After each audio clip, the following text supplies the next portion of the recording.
c'est toujours déstabilisant et d'ailleurs elle est déstabilisée, elle finit cette trajectoire très tardivement. Oh là là, ouais, des appuis en deux temps. Ouais, elle est un peu perturbée, elle envoie un petit peu la charrue avant les bœufs. Oh là là, ça va vite. Elle est quand même devant, vous voyez, on a aussi des impressions visuelles qui sont pas toujours bonnes. C'est vrai que Ravensburg n'a pas été non plus excellente sur le haut. C'est dans cette partie-là qu'il va falloir s'accrocher pour essayer de rester devant l'Allemande. Mais ça semble bon pour la Ragout, ça va être plus facile, il y a moins de vent dans cette partie-là. Oui, puis après, quand on voit des erreurs techniques aussi, ça peut être lié à des erreurs, des fautes de vitesse créées par la vitesse qu'elle emmène. Là, ça se passe très bien. La Ragout, quel talent cette Suissesse qui avait déjà terminé une fois dans sa carrière sur le podium en géant et qui aujourd'hui va sans doute se retrouver sur la boîte. En tout cas, c'est très bien parti pour la Ragout. Oui, aïe, elle a laissé un bâton, elle continue. Sans bâton, en tout cas avec un bâton en moins, la Ragout, elle reste devant, incroyable. Parcours pour Lara. Elle a laissé un bâton dans l'aventure, mais elle est quand même devant. On va peut-être revoir ça.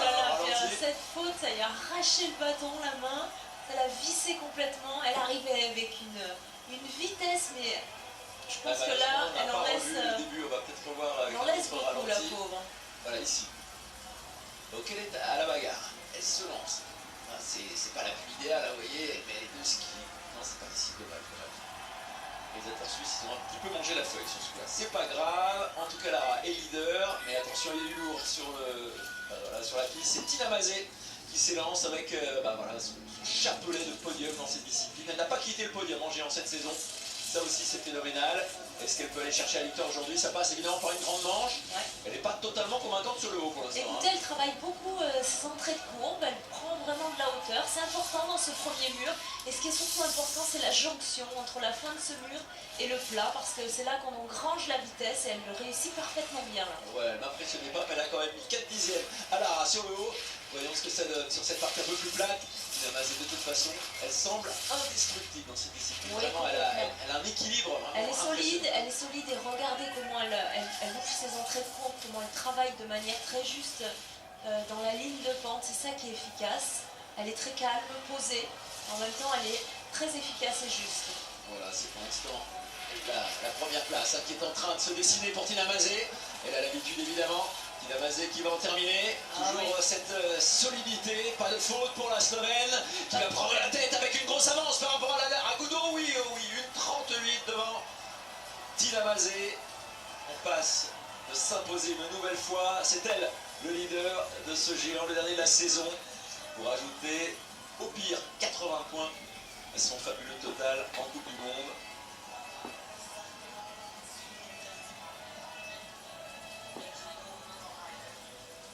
Il n'en reste qu'une pour battre Tina Mazet aujourd'hui.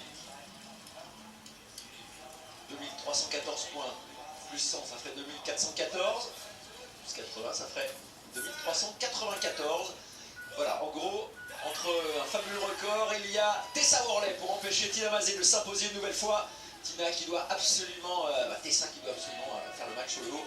C'est bien fait là pour l'instant, elle travaille avec une bonne hauteur. Attention sur cette force, un petit peu traînée, un peu plus que Tina Mazet, mais allez, ici c'est important. Des belles prises d'angle là.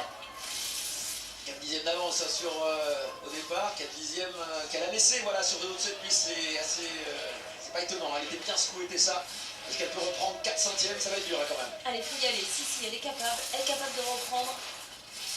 Allez, Tessa, un petit peu plus de relâchement là sur cette partie.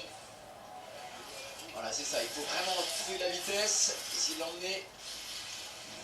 C'est pas mal, ça va être derrière, je pense. Oui, 2 centièmes, ça reste dans le match, 2 centièmes d'écart. Ce n'est pas grand-chose, évidemment. Tessa qui doit évidemment réussir une fin de parcours parfaite pour aller chercher ces 2 petits centièmes. C'est pas mal, bon appui, pas de faute. Ici, allez, bon appui encore pour Tessa Worley, ça va se jouer au centième entre les deux. Aïe, les 35 centièmes sont pour Tina qui s'impose une nouvelle fois et qui termine en apothéose cette saison fabuleuse.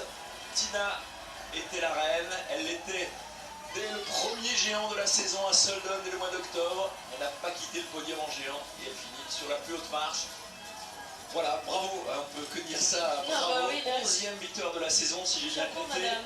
Et en géant ça fait 5e victoire de la saison dans cette discipline. Elle l'avait remporté depuis bien longtemps de cristal de cette discipline. Et elle remporte évidemment le gros globe avec un fabuleux total. Maintenant, c'est définitif, 2414 points. Total à battre, voilà, il ne sera peut-être pas battu tout de suite.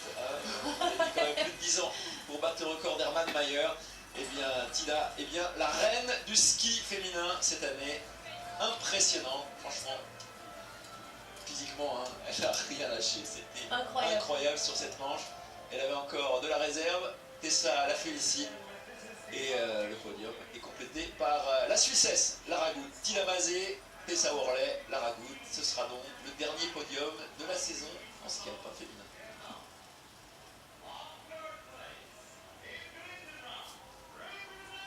Christelle, on a parlé de ce physique exceptionnel, c'est vrai que c'est sans doute le point clé.